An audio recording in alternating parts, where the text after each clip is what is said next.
Well, joining me now is Gemma Malley, Director of BookTrust. Thank you very much indeed for joining us, Gemma. And you're launching a new initiative, aren't you, to encourage children to read 1 million books. Just remind us why it's so important.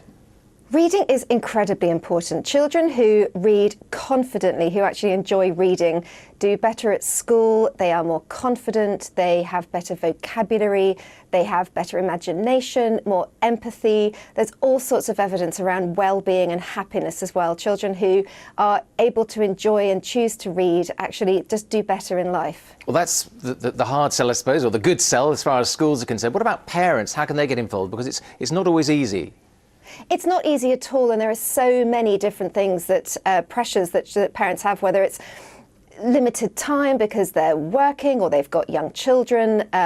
It's competition from technology. I have 3 young children myself, and I know how compelling the iPad is and all sorts of games. But it's really important to keep reading with children, and I think for us it's getting the message across that learning to read is really important. But don't lose sight of reading enjoyment as well. Remind children why it is that they're learning to read. So that means, yes, doing their phonics homework with them, but also reading stories with them, getting them excited about stories, maybe reading a bit of a story and then letting them read the next bit so that they actually get a pace and understand why it is that they want to learn to read. You make a very good point about new technology. I just wonder, how can we work with the new technology rather than against it?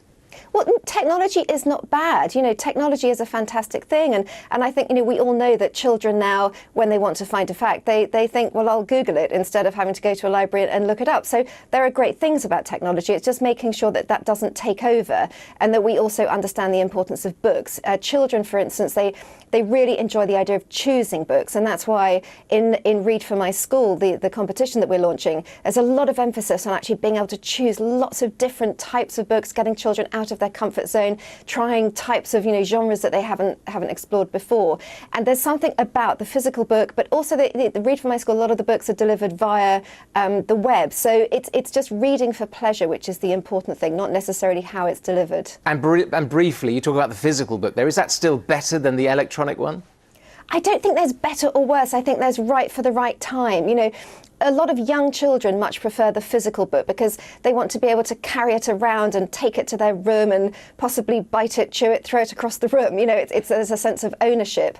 As children get older, they quite enjoy the idea of books being delivered through iPads and Kindles because it makes them feel quite grown up, and there's something quite exciting about delivering a book through technology. So I don't think there's right and wrong, there's just at the right time. Excellent. Gemma Malley from BookTrust, thank you for your time today. Thank you very much.